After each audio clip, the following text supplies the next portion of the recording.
ڈرامے کے آنے والے ایپیسوڈ میں دکھائیں گے کہ ایما کہے گی کہ یہ سب تم لوگ کی پہلے سے پلاننگ تھی، یعنی اینی کو وہ کہے گی کہ تم اور عفان پہلے سے ہی ایک دوسرے کو پسند کرتے تھے، تم تو لوگ تو بہانے کر رہے تھے کہ ہم پسند نہیں کرتے اور عفان کی زبردستی، یہ وہ سب بہانے تھے، تم لوگ بہت پہلے سے ہی شادی کرنا چاہتے تھے۔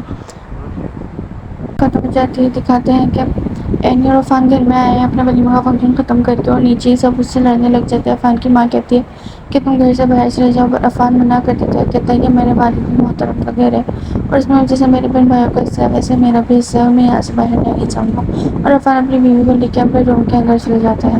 وہ لوگ روم میں جا کر دیکھتے ہیں کہ روم بہت مزے ہوا پڑا ہے، کسی نے روم بہت گندی طریقے سے پھیلا دیا۔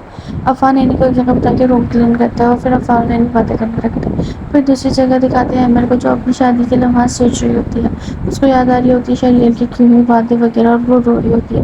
پھر اچانک سے اس کو اندر سے اینی کے بیٹے کے رونے کی آواز آتی ہے، تو وہ اپنے آنسو پوچھ کر اینی کے بیٹے کے پاس لے آتی ہے۔ اس کے بعد اینی کی ماں کو دکھاتے ہیں جو اپنے روم میں بتا رہی ہوتی ہے اپنے شوہر کو کہ بچہ بس ایسے ہی رو رہا تھا، بھائی نے چپ کروا دیا۔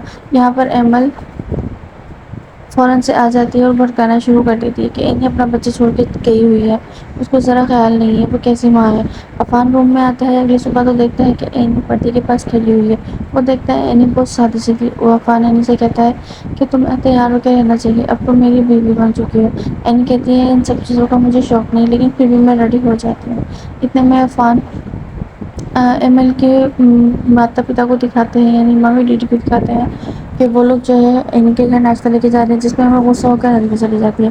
یہاں پر بدر کو دکھاتے ہیں، عفان بدر سے پوچھ رہا ہوتا ہے گھر کے باقی افراد کہاں ہیں، تو بدر کہتا ہے وہ سب لوگ آفس جا چکے ہیں اور ایما اور اس کی ماں ابھی تک کمرے سے باہر نہیں آئے۔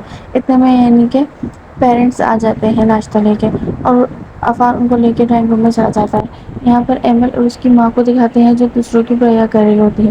اینی تیار ہو کے بہت پیاری لگ رہی ہوتی ہے، عفان اس کی کافی تعریف بھی کرتا ہے اور پھر وہ جا کر اپنے ماں باپ کے ساتھ بیٹھ جاتی ہے۔ پھر ماں باپ ناشتہ کرنے کے بعد کہتے ہیں کہ اینی ہمارے ساتھ جائے گی، تو اینی راضی ہو جاتی ہے۔ اینی گھر جانے لگتی ہے تو عفان کہتا ہے جلدی آ جانا، مجھے تمہاری یاد آئے گی۔ اینی ریڈی ہو کے جب اپنے گھر آتی ہے تو ایمل اسے بہت باتیں سناتی ہے کہ تم تو خوشیاں منا رہی ہو پر میرا گھر اجڑ گیا ہے۔ یہاں پر کھانے کی ڈائننگ ٹیبل پر بیٹھ کر سب لوگ ایمل اور اینی کا انتظار کر رہے ہوتے ہیں۔ ایمل اور اینی کے فادر جیسے ہی ایمل آ کے بیٹھ جاتی ہے اور اینی آگے جیسے ہی بیٹھتی ہے ایمل اس کو بات سنانے لگ جاتی ہے اور پھر ایمل وہاں سے غصے سے اٹھ کے چلی جاتی ہے، اس کے پیچھے اس کی ماں بھی چلی جاتی ہے۔ اینی یہ سب دیکھتے ہوئے اپنے کمرے میں آ جاتی ہے، اسے افسوس ہو رہا ہوتا ہے، وہ عفان کو کال کرتی ہے کہ مجھے لینے آ جاؤ بس۔ عفان پوچھتا ہے ہوا کیا ہے، وہ کہتی ہے کچھ نہیں ہوا، بس تم مجھے لینے آ جاؤ۔ نیکسٹ ایپیسوڈ میں آپ کو بہت ہی مزیدار سے ٹویسٹ دیکھنے کے لیے ملیں گے، اس لیے ہمارے ساتھ بنے رہیے گا۔ اللہ حافظ۔